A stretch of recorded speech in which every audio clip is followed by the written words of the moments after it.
Palavra de Deus para o seu coração, o coração desta igreja nesta noite, no Evangelho de Mateus, capítulo 16.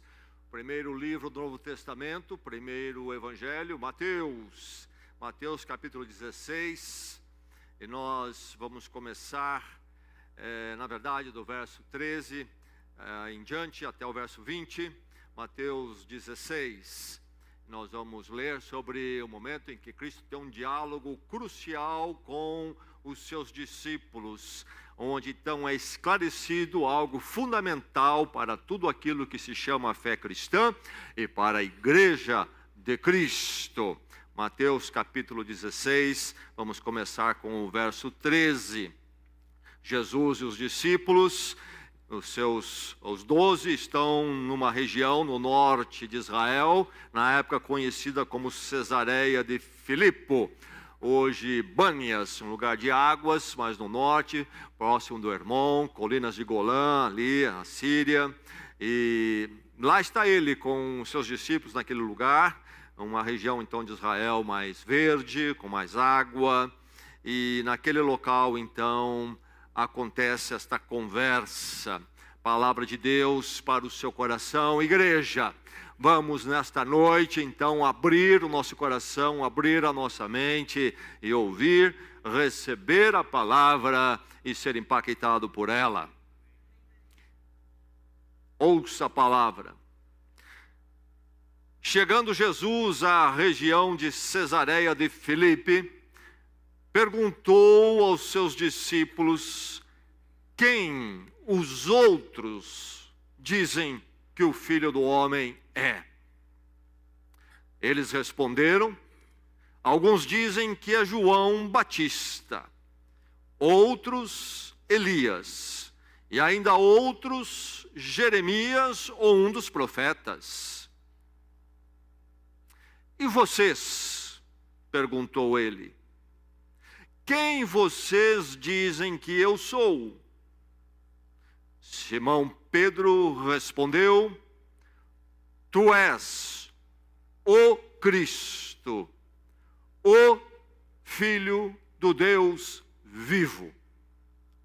Respondeu Jesus: feliz é você, Simão, filho de Jonas, porque isto não lhe foi revelado por carne ou sangue, mas por meu Pai que está nos céus.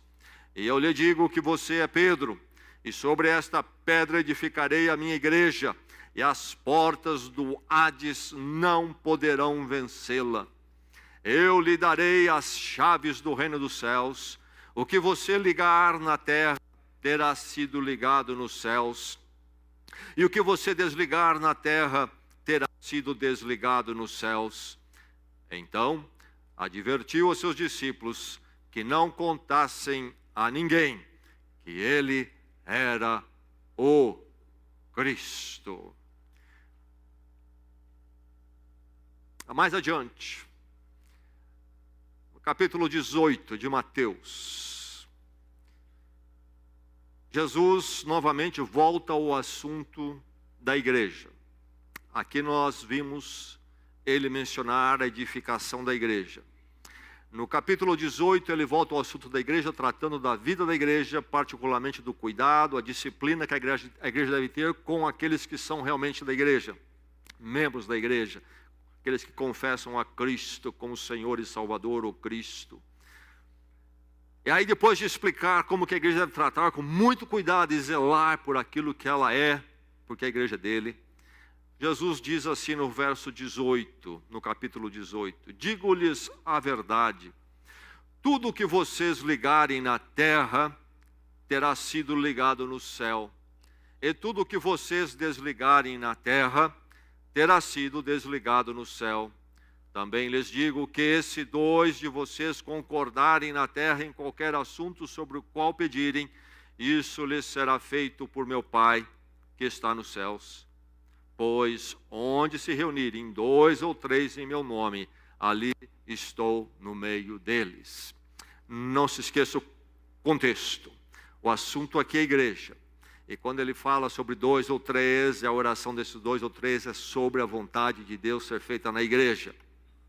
E no verso 18 ele volta à questão do ligar e desligar. No texto anterior, no capítulo 16, ele aplica a Pedro. Aqui ele aplica a mesma verdade à coletividade da igreja. Isso já nos instrui bastante sobre o que ele quer dizer sobre Pedro naquele contexto. Ele está falando do âmbito da igreja. Pedro, então, ali apenas junto com os apóstolos, tomando a palavra e respondendo, sendo aquele que representa essa coletividade. A mesma coisa que Pedro, então, faz, a igreja faz no verso 18. E tem tudo a ver com o que? Na disciplina da igreja, a ministração da palavra, do evangelho, que alcança as pessoas e as conecta com Deus através de Cristo. E da mesma forma, aquele que não mostra, não revela estar nessa verdade, a igreja também deve se posicionar e manter a igreja, uma verdadeira igreja, diante do testemunho público. Muito bem, no capítulo 16, então, Jesus pergunta primeiro quem as pessoas dizem que o Filho do Homem é. Ele se refere a ele mesmo. É um título, um dos títulos adotados por Jesus Cristo, Filho do Homem.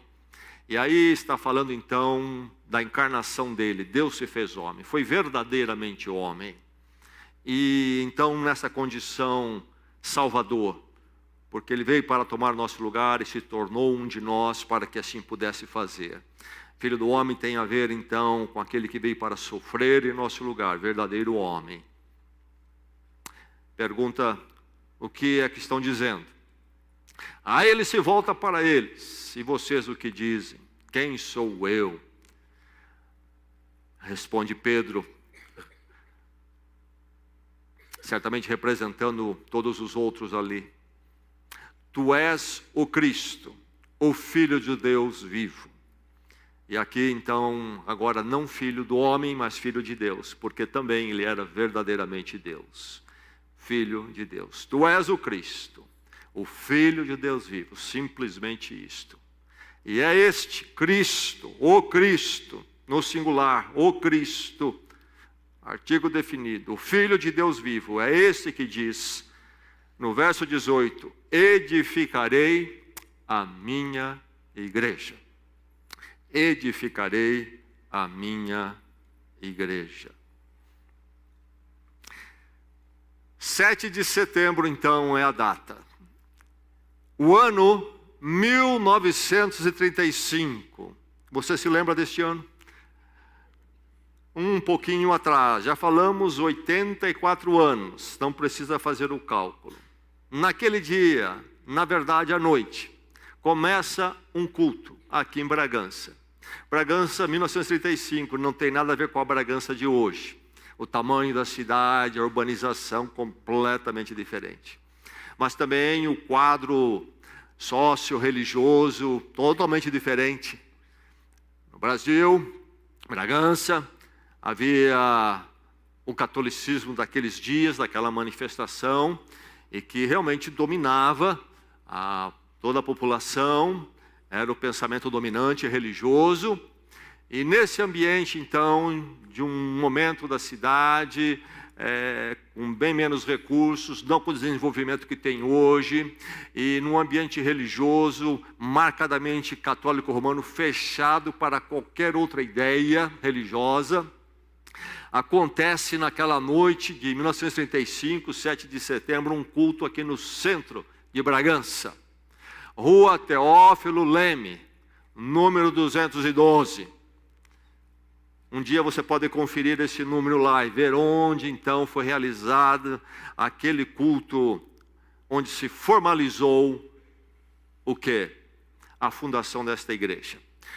Aquele grupo já havia se reunido em casa, culto no lar, e foi se formando, até que chegou o dia quando alugaram esse espaço, um pequenino espaço, uma pequenina porta comercial, e ali se encontraram para este culto. Veio um pastor de São Paulo para presidir e ajudar, eles não tinham pastor, e às 19h15 iniciou-se o culto, diz a ata que registra aquela noite.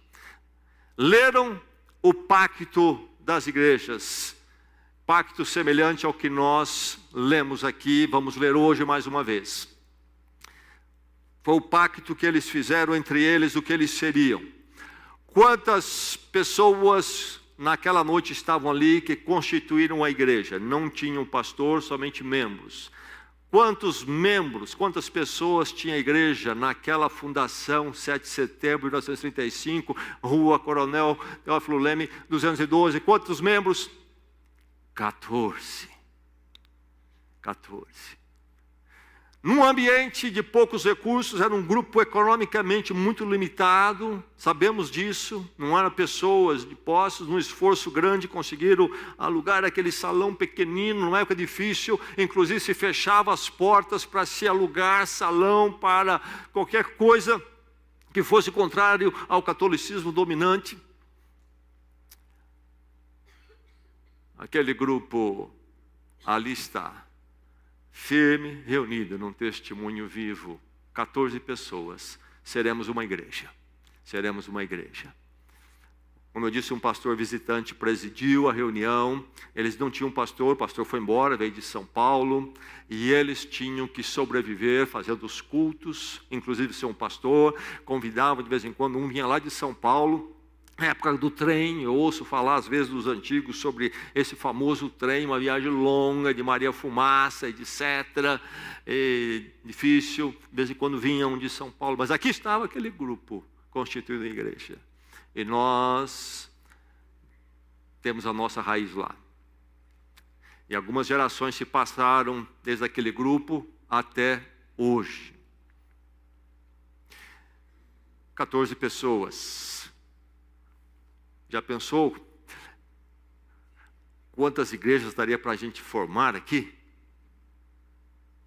Será que nós temos a mesma fibra espiritual que aqueles 14 tinham?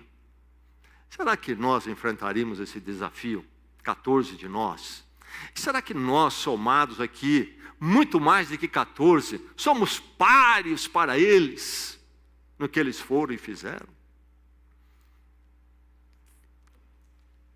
Ontem estive numa das nossas conexões, os nossos grupos dos lares se reúnem, um encontro muito agradável, gostoso, muito inspirativo, e eu dei uma olhada por cima ali, contando as crianças, tínhamos pelo menos umas 35 pessoas ali, numa conexão nossa. Eles tinham 14. Ele era um ambiente hostil. Hoje esse negócio de evangélico virou uma balada. Não naqueles dias.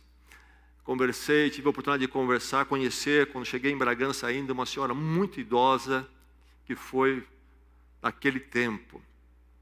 E ela me contou que antes da conversão dela, que aconteceu na juventude, ela recebia orientação que ela não deveria passar na calçada onde esse grupo se reunia. Nem mesmo passar na calçada. Tal era a oposição, mas os 14 foram fiéis e levantaram a bandeira. As gerações se sucederam em todas elas foram fiéis. Por isso é que nós estamos aqui nesta noite. E aí nós precisamos então, é importante lembrarmos a verdade da palavra de Deus que nós lemos aqui. Jesus disse: edificarei a minha igreja. Edificarei a minha igreja. Igreja, aqui estamos nós, uma manifestação local da grande igreja universal, compondo os séculos todos, a volta do mundo todo, da igreja de Jesus Cristo. Uma edificação de Cristo. 84 anos, então, sendo edificados em Cristo. Edificados em Cristo. Nesse diálogo todo, o que há de mais precioso e fundamental é a resposta de Pedro. Poucas palavras, mas de um conteúdo e um peso enorme. Tu és o Cristo, o Filho de Deus vivo.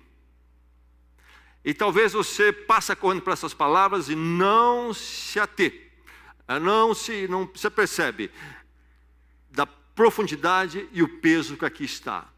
E é nesta expressão, nestas verdades, nestas breves colocações aqui, que a igreja vive ou morre, que ela faz sentido ou ela é um absurdo, que ela vale a pena, é preciosa e precisa ser abraçada e defendida, ou é uma loucura que precisa ser esquecida o mais depressa possível.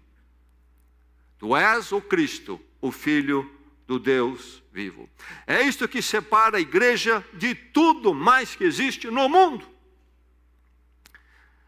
E é tão preciosa essa expressão, tão fundamental, que Jesus diz para Pedro que Pedro não foi carne e sangue que lhe ensinou, lhe revelou isto. O que você acabou de proferir, Pedro, e até Pedro levou um susto, porque nem mesmo ele sabia, talvez, a dimensão do que ele havia falado.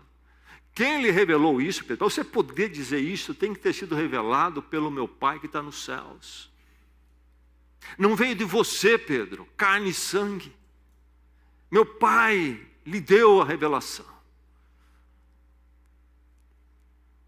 Cristo, mas com o Cristo, definido aí, O povo de Israel esperava o Cristo. Cristo, aquele que é ungido para uma missão especial, Messias, o escolhido por Deus para uma missão especial. Mas, se houveram muitos Cristos que cumpriram alguma missão, havia promessa profética deste que seria o Cristo. A grande esperança aguardada. O Cristo, manifestado às vezes como aquele, nas profecias manifestado às vezes como aquele que é vencedor e poderoso. Rei dos reis. E às vezes apresentado também como um servo sofredor. Como por exemplo Isaías capítulo 53, séculos antes de Cristo vir. Isaías fala do servo sofredor, o Messias que vem para sofrer. Quem é Cristo? Este rei vitorioso eterno ou o servo sofredor? Quem é Cristo? Ele é os dois. E na primeira vinda, ele vem como servo sofredor. O Cristo. Então, quando Pedro diz, tu és o Cristo, ele está dizendo, você é aquele prometido por todos os profetas. Você é aquele aguardado, você é o libertador, o redentor, aquele que viria para nos redimir e nos levar a Deus. Você é aquele que é o centro dessa história da salvação. Tu és o Cristo. Mas ele diz mais, como Cristo, ele é filho do homem, servo sofredor, passível da cruz, mas Pedro vai dizer agora, filho do Deus, e se quisermos parar aí, filho de Deus, ao mesmo tempo sendo o Cristo, aquele que viria como servo sofredor, é também filho de Deus, divino, Deus conosco, e ele acrescenta Deus vivo, e aí é uma contraposição radical a tudo quanto se diz divino, seja nas religiões pagãs, seja nos ídolos que nós criamos.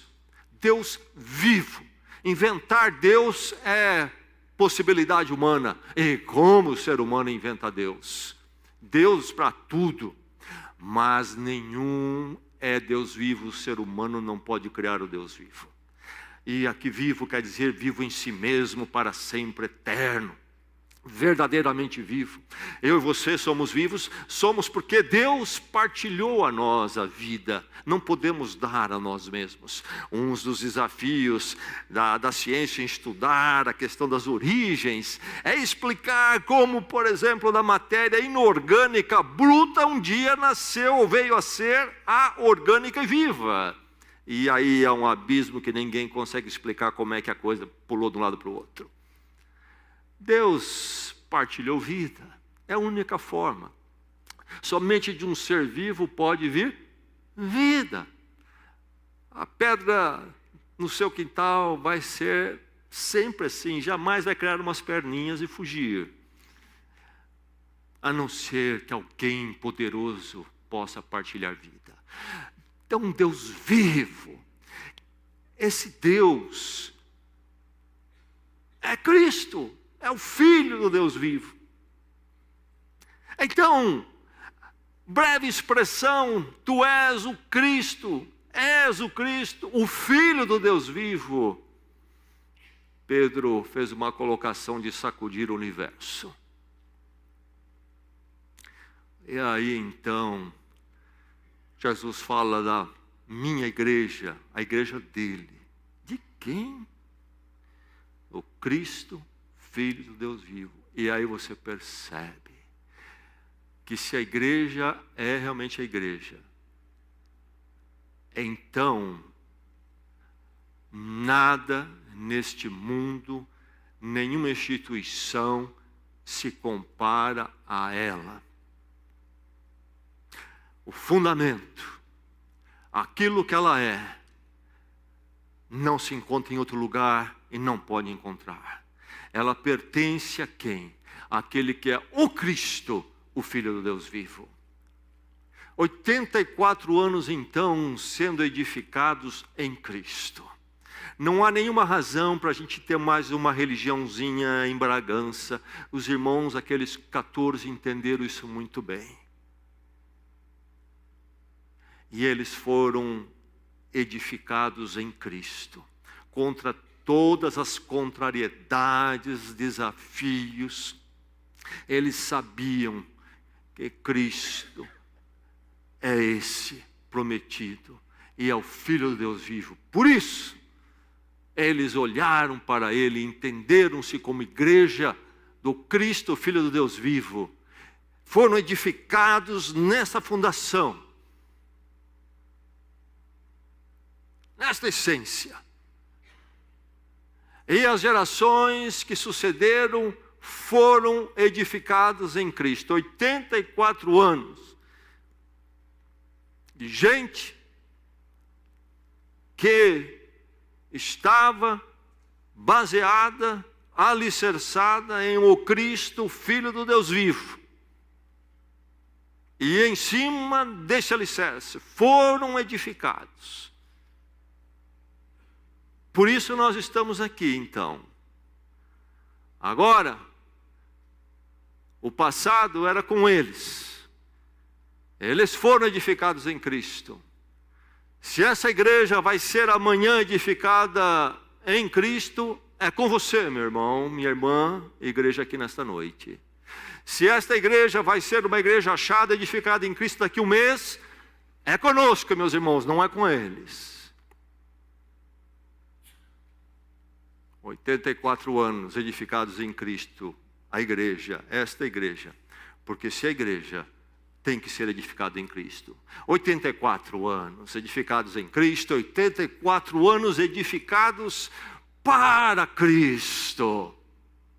Para Cristo. Edificarei, disse Jesus, a minha igreja. Aparece aqui a questão de Pedro. Pedro foi sempre o mais espontâneo, mais impetuoso, sempre falou primeiro, às vezes se deu mal, porque falou que não devia. Muitas vezes, como diz Jesus, revelado pelo Pai do céu, falou algo dessa natureza tremenda. Tu és o Cristo, Filho de Deus vivo.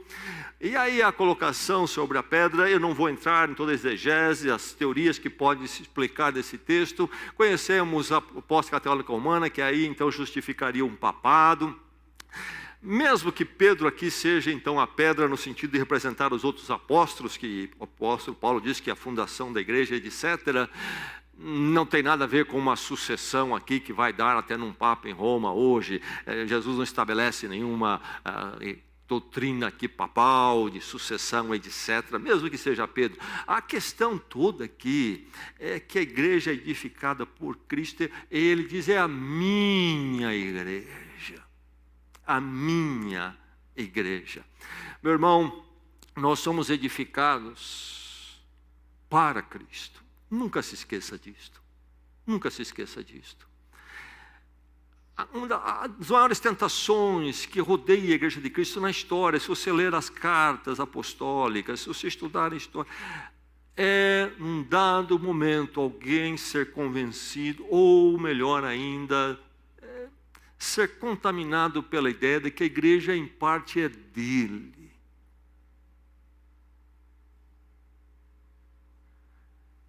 É de Cristo.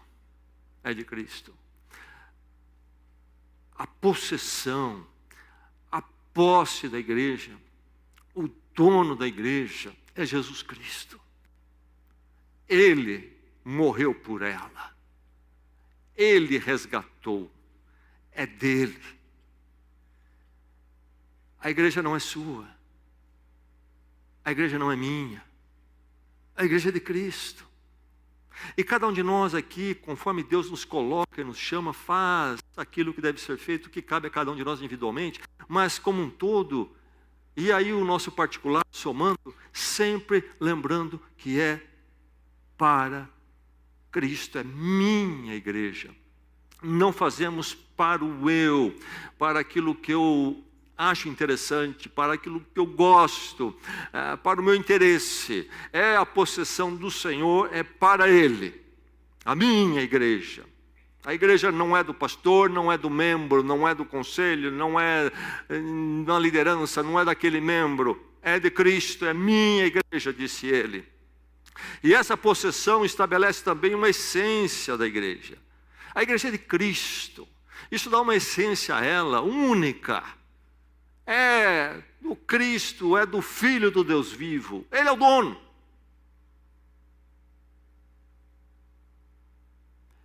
E eu quero dizer para você, inclusive, que Ele tem um grande ciúmes da sua igreja. Eu quero dizer para vocês que Cristo tem um grande zelo pela sua igreja. A palavra de Deus nos diz isto. Cristo olha para a igreja com muito cuidado. Quando você lê, por exemplo, as 7 cartas, as 7 igrejas em Apocalipse. Tremendo. O olho dele sobre aquelas igrejas. Tremendo. A igreja é de Cristo, ela é divina, é daquele que é o Filho do Deus vivo. Algo sobrenatural aqui. Nenhum de nós poderia estar na igreja se não fosse esta ação dele. Construídos, edificados, 84 anos sendo para Cristo. Estamos aqui para Ele. O que fazemos é para Ele. Quando nós pensamos, decidimos, é para Ele. Quando nós ministramos, é para Ele. Quando nós nos ajuntamos, é para Ele. Lembro de uma história de 2 irmãos. O mais velho por volta dos 27 anos, o mais novo por volta dos 27 anos, começou a namorar e, passado um tempo, noivou. E agora era sério, data marcada do casamento. E ele estava dirigindo o seu automóvel e de carona ia o seu irmão mais novo. O irmão mais novo deu uma cutucada nele, então agora você vai mesmo, não é? E aí ele fez uma piadinha com a noiva, sobre a noiva, que não estava presente. Uma piadinha. Uma coisa um pouquinho jocosa. Aquele irmão que estava dirigindo o carro, ao ouvir o irmão mais novo, prezado irmão dele, amável irmão dele, ao ouvir que ele fez uma colocação jocosa sobre a sua noiva, que seria sua esposa em breve tempo, ele enfiou o pé no freio, puxou o carro para o acostamento. Numa freada brusca, parou. Tirou a mão do volante, pôs a mão no peito do seu irmão e diz: você nunca mais fale assim da minha noiva e da minha esposa no futuro. Cristo olha para a igreja, eu creio, com zelo ainda muito maior. É a minha igreja. 84 anos edificados para Cristo. Em Cristo, para Cristo. Lá estavam aqueles 14, conscientes disso ou não fariam o que fizeram. não teriam sobrevivido os embates que foram grandes. Eu conheço alguns deles. Eles foram edificados para Cristo. As gerações seguintes depois deles também continuaram sendo edificados para Cristo, às vezes em meio a grande luta.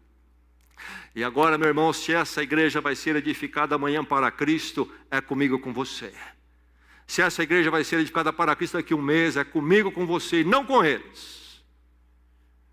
Se essa igreja vai ser edificada para Cristo daqui a um ano, é comigo, com você, e não com eles. 84 anos sendo edificados em Cristo, 84 anos sendo edificados para Cristo, 84 anos sendo edificados por Cristo. Eu edificarei. Não é Pedro, nem os apóstolos. Eu edificarei. A igreja, então, é edificada por aquele que é filho do Deus vivo. A igreja, eu disse que é distinta de tudo mais enquanto instituição, porque a igreja é sobrenatural. Ela é fruto do poder divino. Não é fruto de um beato, de um iluminado espiritual que achou que ia, então, criar uma nova religião chamada igreja. A igreja é edificada por aquele que é o Filho do Deus vivo. Eu edificarei.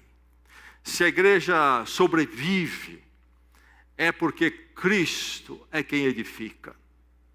Eu e você temos que lembrar sempre, enquanto servimos ao Senhor, que não é o nosso poder, não é o poder econômico da igreja, não é a capacidade musical da igreja, nem intelectual, não é a quantidade e o valor de suas propriedades.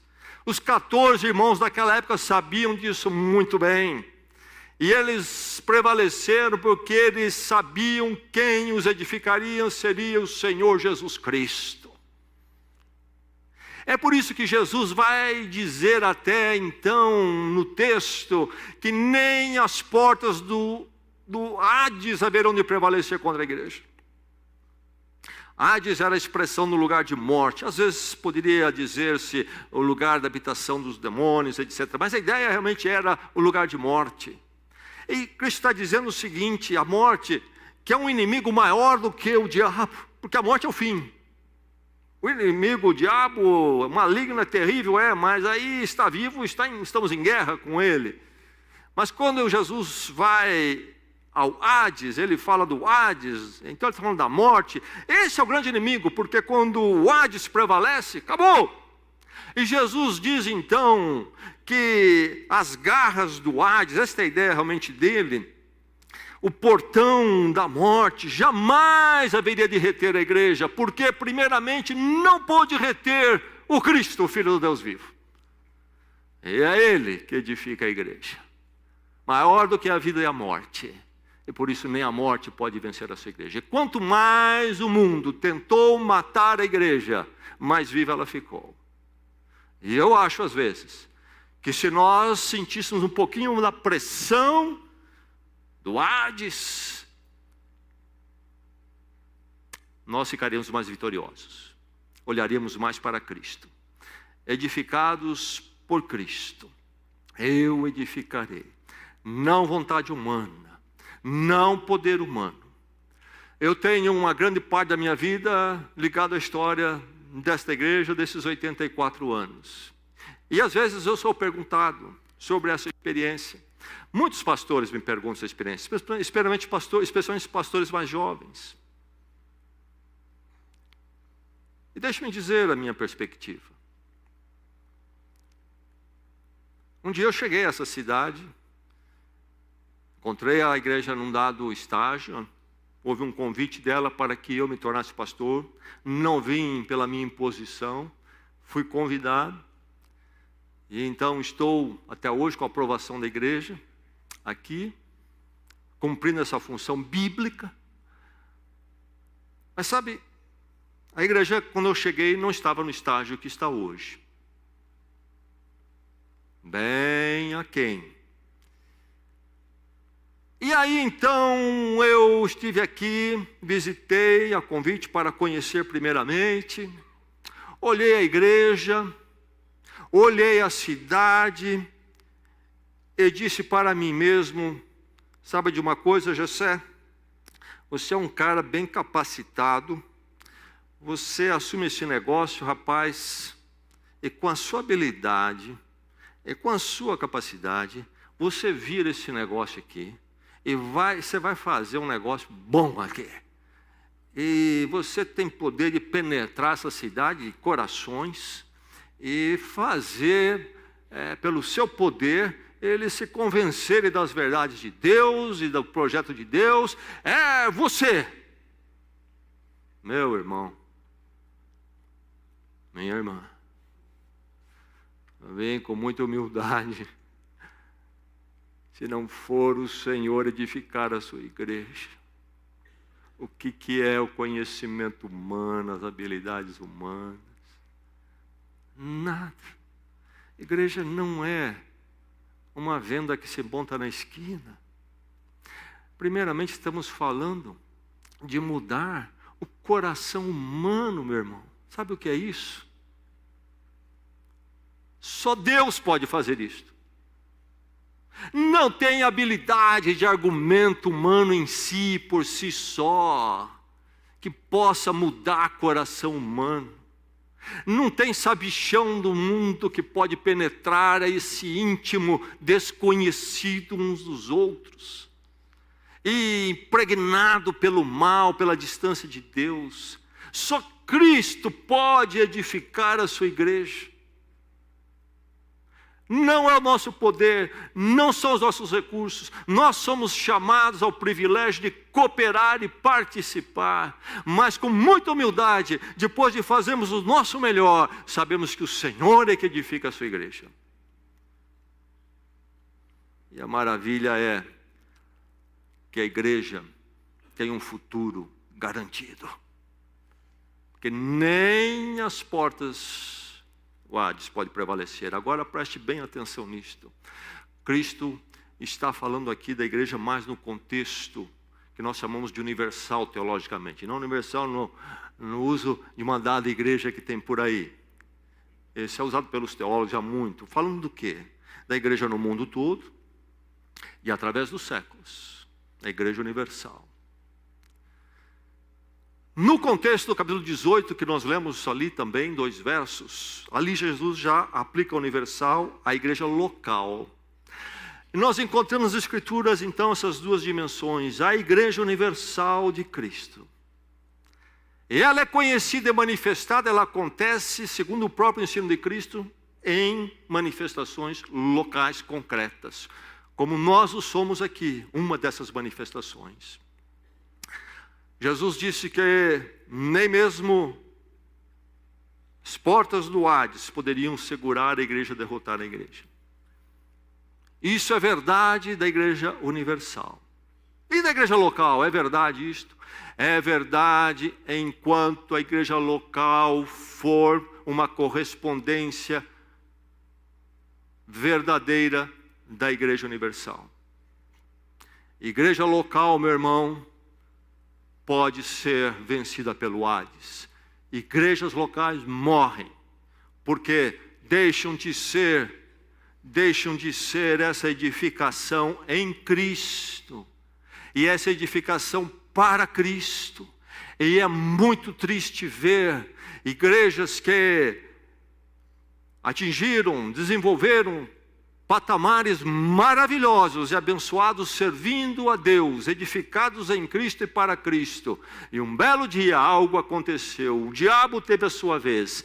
E então a crença da igreja e a prática da igreja, o comportamento da igreja começou a ficar conflitante com a verdadeira igreja.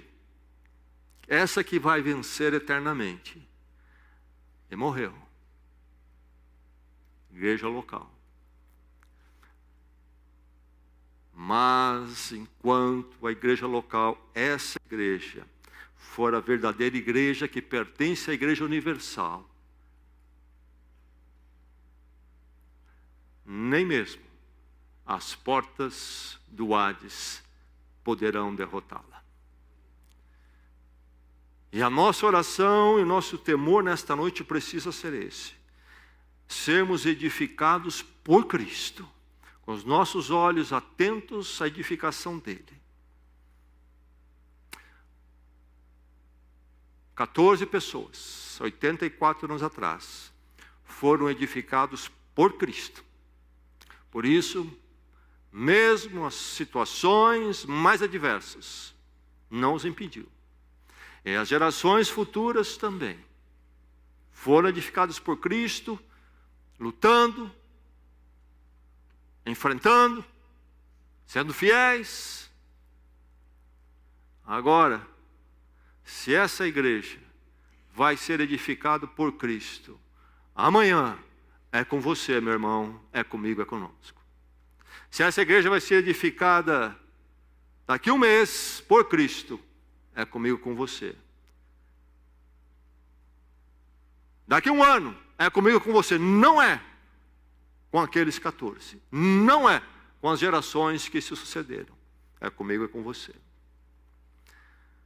Neste momento, desses 84 anos, nós que temos o privilégio de ver esse dia, fico imaginando se aqueles 14, 84 anos atrás conseguiam ter a menor ideia do que seria essa noite aqui. Creio que não. Nós temos o privilégio de ver.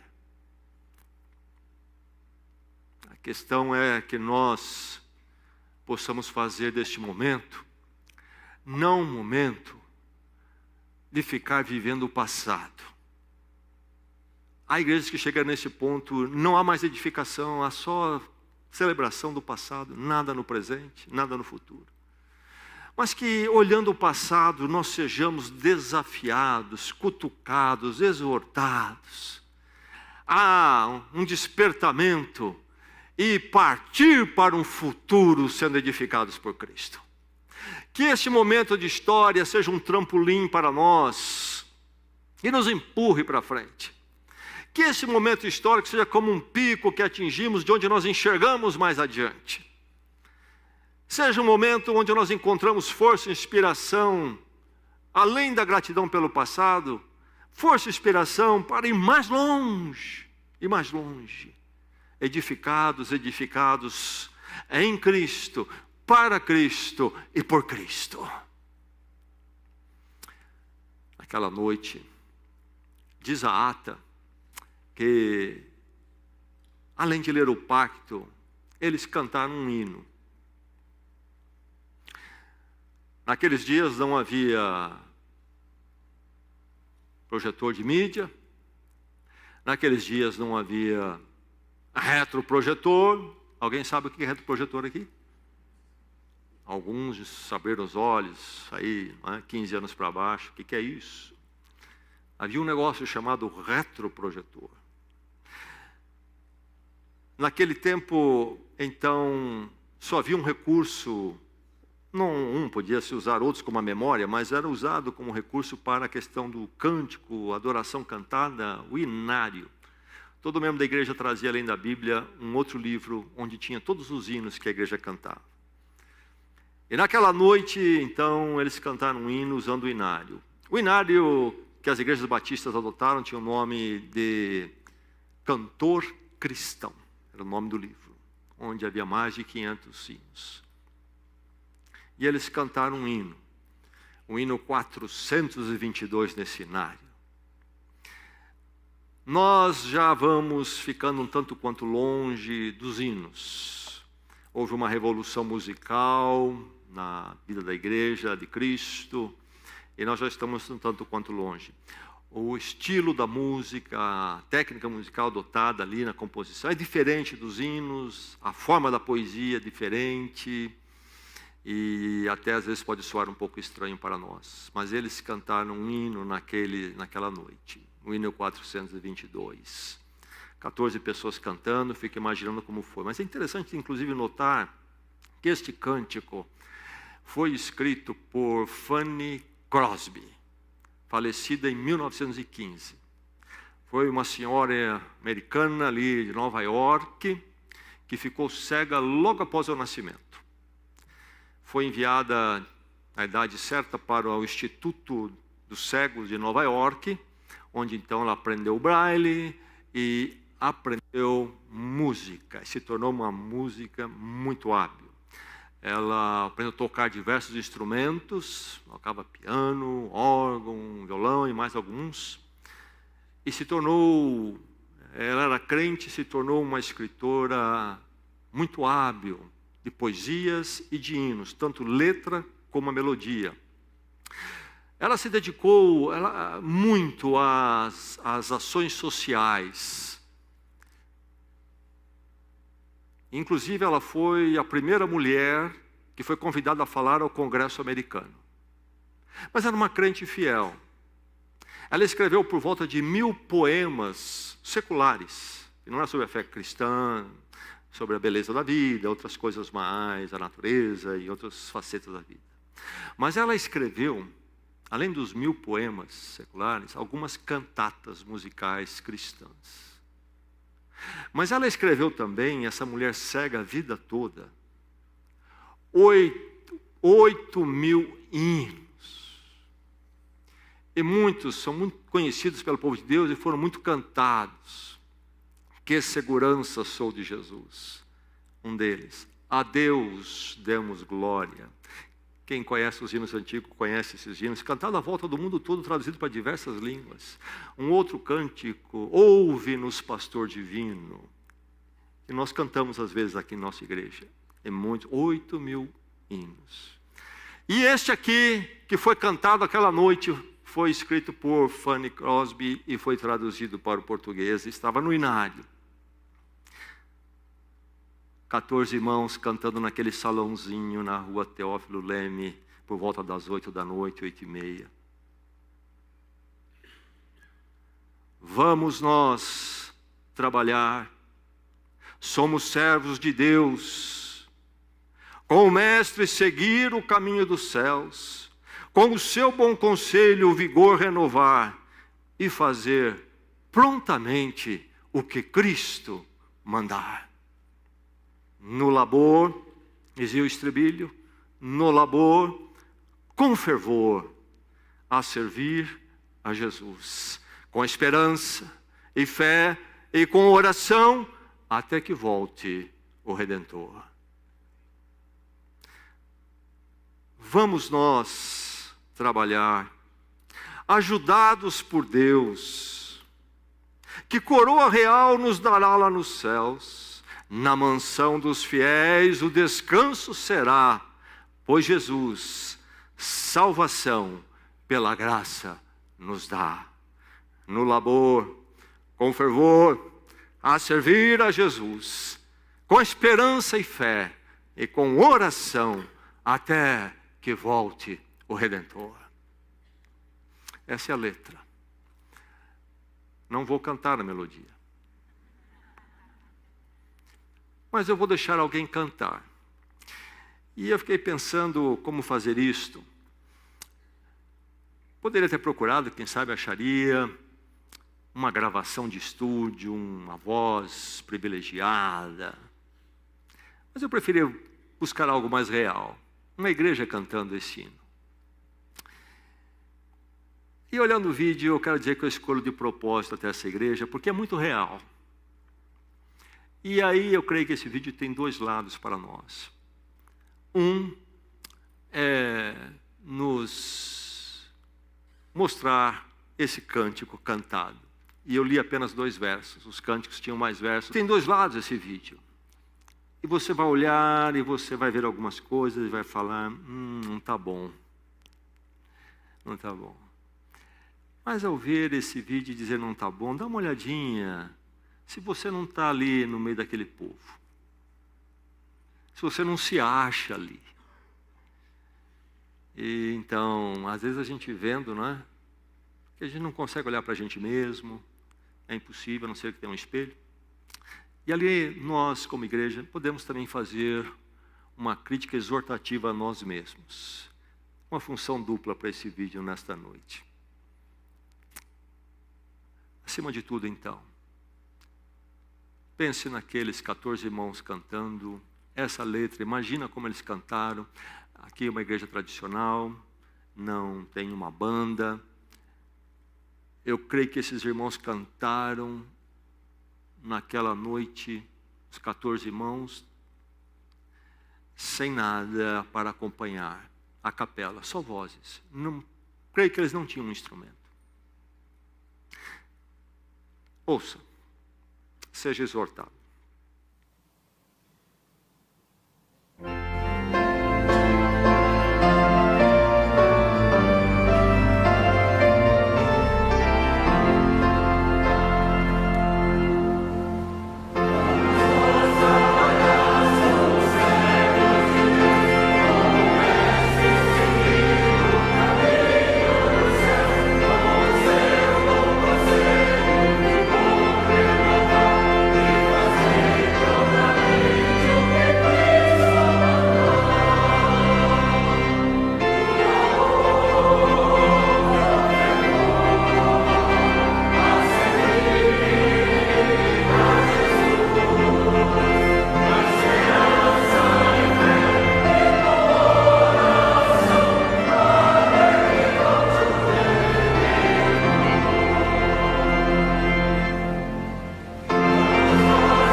Você se achou ali, igreja?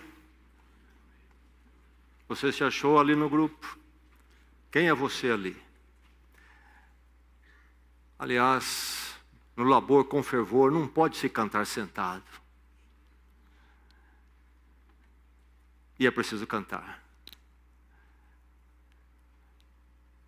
Que Deus permita que daqui a 84 anos a geração daqueles dias, olhando para trás, fala de forma maravilhosa da nossa igreja nesse dia.